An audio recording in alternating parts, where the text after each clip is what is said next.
Hello friends, welcome to Ranjana's galaxy. இன்றைக்கி நம்ம சேனலில் ஒரு யூஸ்ஃபுல்லான வீடியோ தான் பார்க்க போகிறோம்னு நினைக்கிறேன். வாங்க வீடியோக்குள்ளே போகலாம். அதுக்கு முன்னாடி வீடியோக்கு கீழே உள்ள ரெட் கலர் சப்ஸ்கிரைப் பட்டனை கிளிக் பண்ணி சப்ஸ்கிரைப் பண்ணிக்கோங்க. கூடவே பக்கத்தில் இருக்க பெல் ஐக்கானையும் கிளிக் பண்ணிக்கோங்க. வீடியோவை கடைசி வரைக்கும் ஸ்கிப் பண்ணாமல் பாருங்கள். Okay, let's quickly get into the video. Vitamin மாத்திரைகளை உபயோகிக்கலாமா? அது பயன் தருகிறதா?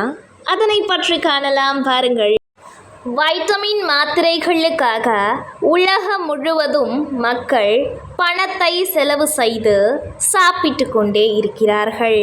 இங்கிலாந்தில் உள்ள ஆக்ஸ்போர்ட் பல்கலைக்கழக விஞ்ஞானிகள் 5 ஆண்டுகள் தொடர்ச்சியாக 20,000 பேர்களை தொடர்ந்து கண்காணித்து ஆராய்ந்ததில் வைட்டமின் மாத்திரைகளால் பெரிய நன்மைகள் எதுவும் ஏற்படுவது இல்லை என்று உறுதிபட கூறியுள்ளார்கள். புற்றுநோய், பக்கவாதம் அல்லது இதய நோய்கள் போன்ற முக்கிய நோய்களை முக்கியமான ஆன்டி ஆக்சிடென்ட்டுகளான vitamin E, vitamin C, beta carotene முதலியவை எந்த விதத்திலும் தடுத்து குணப்படுத்துவதில்லை. அதே நேரத்தில் மக்கள் வைட்டமின் மாத்திரைகளை சாப்பிட்டு கொண்டே இருக்கிறார்களே, இது எப்படி? ஏனென்றால் அவை கெடுதல் எதுவும் செய்வதில்லை. அதனால் வீணாக போகும் பணத்தை பழங்கள், காய்கறிகள் வாங்கி உண்மையான நன்மைகளை இயற்கையாகவே பெறுங்கள் என்று கூறியுள்ளனர்.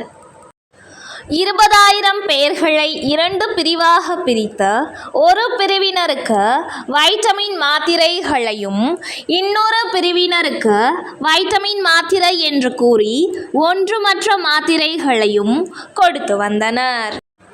இந்த காலகட்டத்தில் வைட்டமின் மாத்திரைகளை சாப்பிட்டு வந்தவர்களுள் பலர் ஆயுள் நீடிப்பின்றி சாதாரணமாக இறந்து போய்விட்டார்கள்.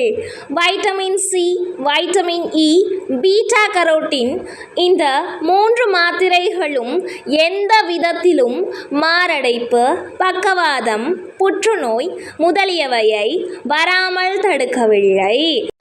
மேலும் எலும்பு மண்டலத்தையும் கண்களின் பார்வை திறனையும் இந்த மாத்திரைகள் வலுப்படுத்தவும் இல்லை. வைட்டமின் இ தினமும் சாப்பிட்டு வந்தால் மூளையின் செல்கள் அழிவது தடுக்கப்படும் என்றார்கள். மாத்திரை சாப்பிட்டவர்கள் மூளையின் செல்கள் அப்படியேதான் இருந்தன. மூளையின் ஆற்றலை இவை மேம்படுத்தவும் இல்லை. அதற்கான ஆதாரத்தையும் மூளையின் செல்களில் இருந்து கண்டுபிடிக்க முடியவில்லை. போலி மாத்திரை சாப்பிட்டு வந்தவர்களின் மூளையைப் போலவே இவர்களின் மூளையின் செல்களும் இருந்தன.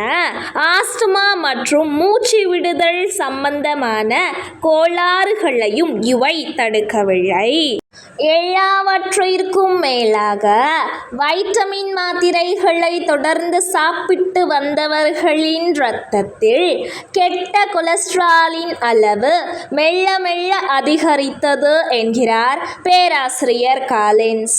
ஒன்றுமற்ற போலி மாத்திரைகளை சாப்பிட்டு வந்தவர்களின் இரத்தத்தில் கெட்ட கொலஸ்ட்ராலின் அளவு அதிகரிக்கவில்லை என்பது குறிப்பிடத்தக்கது என்கிறார் பேராசிரியர் காலின்ஸ். நாங்கள் 5 ஆண்டுகள் வைட்டமின் மாத்திரைகளையே கொடுத்து வந்தவர்களுள் ஒருவருக்கு கூட இருதய நோயோ அல்லது எந்தவிதமான புற்றுநோயோ குணமாகவில்லை. காற்றாக் குறைபாட்டையும் குணப்படுத்தவில்லை. குறைந்தபட்சம் எலும்பு மெலிவு, நோயாளிகளின் எலும்புகள் முறிந்து போகாமலாவது தடுக்க வேண்டும்.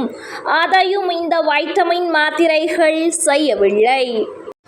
உலகம் முழுவதும் 40 வயது முதல் 80 வயதுக்கு உட்பட்டோர் புற்றுநோய், இருதய நோய் முதலியவற்றை தடுக்க தினமும் 600 milligram vitamin E, 250 milligram vitamin C, 20 milligram beta கரோட்டினும் சாப்பிட்டு வருகிறார்கள். இவற்றிற்கு பதிலாக புதிய பழங்களையும் காய்கறிகளையும் சாப்பிட்டு வந்தால் இயற்கையான வைட்டமின்கள் கிடைத்து உடல் நலம் பாதுகாக்கப்படும் என்கிறார் இன்னொரு ஆய்வாளரான டாக்டர் ஜே.ஆர். குட்டேஜ். சத்துணவும் வாழ்க்கை முறையும் தான் கொடிய நோய்களையும் தடுத்தும் குணமாக்கியும் வாழ்நாளையும் நீடிக்கும் என்று ஆக்ஸ்பார்ட் விஞ்ஞானிகள் தெளிவுபட உறுதியாக கூறியுள்ளனர். பீட்டா கரோட்டின் அதிகமுள்ள உணவுகள்: ஆப்ரிகாட், சர்க்கரை வள்ளி கிழங்கு, காரட். வைட்டமின் இ அதிகமுள்ள உணவுகள்: சூரியகாந்தி விதைகள் மற்றும் எண்ணெய், வால்நட், பாதாம் பருப்பு. வைட்டமின் சி அதிகமுள்ள உணவுகள்: கொய்யாப்பழம், எலுமிச்சம்பழம், சிவப்பு மிளகாய், பப்பாளி, ஆரஞ்சு, ஆப்பிள். என் குரலுக்கு செவிசாய்த்த அனைத்து நல்லுள்ளங்களுக்கும் நன்றி. இந்த வீடியோ பிடிச்சிருந்துச்சுன்னா லைக் பண்ணுங்கள். இந்த வீடியோ ரொம்ப யூஸ்ஃபுல்லாக இருக்கும்னு நினச்சிங்கன்னா உங்கள் ஃப்ரெண்ட்ஸ் அண்ட் ரிலேட்டிவ்ஸ்க்கு ஷேர் பண்ணுங்கள். ரஞ்சனாஸ் கேலக்ஸி சேனலை சப்ஸ்கிரைப் பண்ண மறந்துடாதீங்க. கூடவே பக்கத்தில் இருக்க பெல் ஐக்கானையும் கிளிக் பண்ணிக்கோங்க. Thanks a bunch for watching this video. Stay connected. Bye.